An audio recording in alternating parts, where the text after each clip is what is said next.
Hello everyone. तो आज हम देखेंगे टिश्यूज़ इन एक्शन का सेकंड पार्ट, यानी कि प्लांट और एनिमल टिश्यूज़ डिफरेंट क्यों है, इसको समझेंगे। तो चलिए स्टार्ट करते हैं।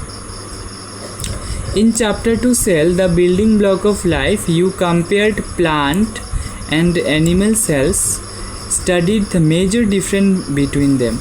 चैप्टर 2 में यानी कि बिल्डिंग ब्लॉक ऑफ लाइफ में हमने पढ़ा था प्लांट सेल और एनिमल सेल कैसे डिफरेंट होते हैं। तो इस चैप्टर में हम देखेंगे प्लांट टिश्यू और एनिमल टिश्यूज़ कैसे डिफरेंट होते हैं। ठीक है, कलर चेंज कर लेते हैं।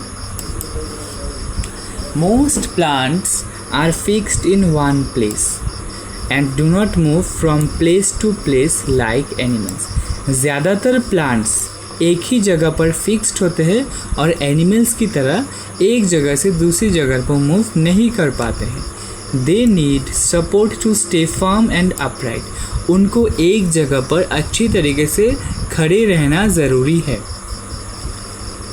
Plant cells have a cell wall that provides rigidity and strength. और इसी के लिए प्लांट सेल में सेल वॉल होता है जो कि उनको रिजिडिटी देता है, यानी कि सख्त, एक जगह पर सख्त रहने का परमिशन देता है।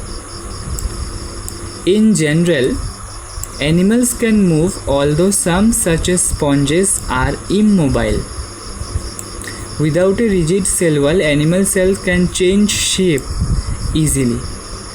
जनरली क्या होते हैं, एनिमल्स मूव कर सकते हैं, यानी कि एक जगह से दूसरी जगह जा सकते हैं, लेकिन यहाँ पर एक एक्सेप्शन आता है जो कि स्पेशल टाइप ऑफ एलिमेंट है जिसको हम बोलते हैं स्पॉन्जेस।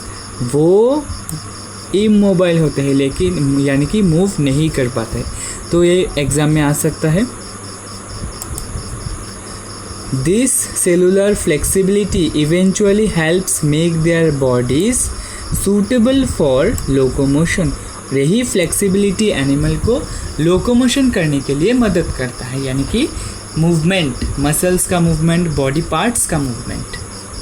नेक्स्ट पैरा पढ़ते हैं और कलर भी चेंज कर लेते हैं। Another major difference between plants and animals is their mode of nutrition. Animals have tissues that help them digest food obtained from different food sources, while plants have tissues that help them utilize solar energy for synthesizing the food components through photosynthesis. और एक difference दोनों में ये है कि दोनों का mode of nutrition, यानी कि खाना खाने का तरीका। एनिमल्स क्या करते हैं, अपने जो उन्होंने जो खाना खाया है वो डिफरेंट सोर्सेज से हो सकता है और उनको डाइजेस्ट करने का उसके अंदर एक मैकेनिज़्म होता है, डिफरेंट एसिड रिलीज़ करते हैं। लेकिन प्लांट्स के अंदर वो कैपेबिलिटी नहीं होता है। वो फूड बनाता है फिर उसको सेपरेट कर देता है बॉडी पार्ट्स में फोटोसिंथेसिस के थ्रू। कलर चेंज कर लेते हैं फिर से। Plants and animals have distinct tissues for transporting food and water to different parts of the body. The growth patterns in plants and animals also vary because the tissues responsible for growth differ in structure and function। यानी कि plants और animals के अंदर different tissues होते हैं खाना और पानी को ट्रांसपोर्ट करने के लिए, और ग्रोथ का भी डिफरेंट टिश्यूज़ होता है, इसीलिए उन दोनों का न्यूट्रिशन भी डिफरेंट तरीके से होता है। और इसके बारे में ही हम इस चैप्टर में पढ़ेंगे। हमारे एक इंडियन साइंटिस्ट के बारे में भी हम पढ़ लेते हैं जो कि इस चैप्टर में दिया गया है, जो कि है ये, ठीक है, मीट ए साइंटिस्ट। उनका नाम है BGL Swami.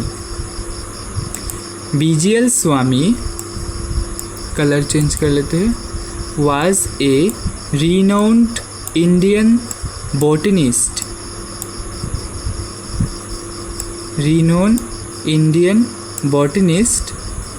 for his known for his contributions to the area of plant morphology and anatomy. His book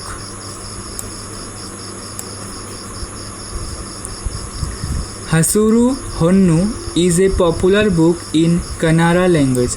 तो तो बहुत ही जाने माने बॉटनिस्ट है जिन्होंने प्लांट मॉर्फोलॉजी के फील्ड में बहुत अपना योगदान दिया है।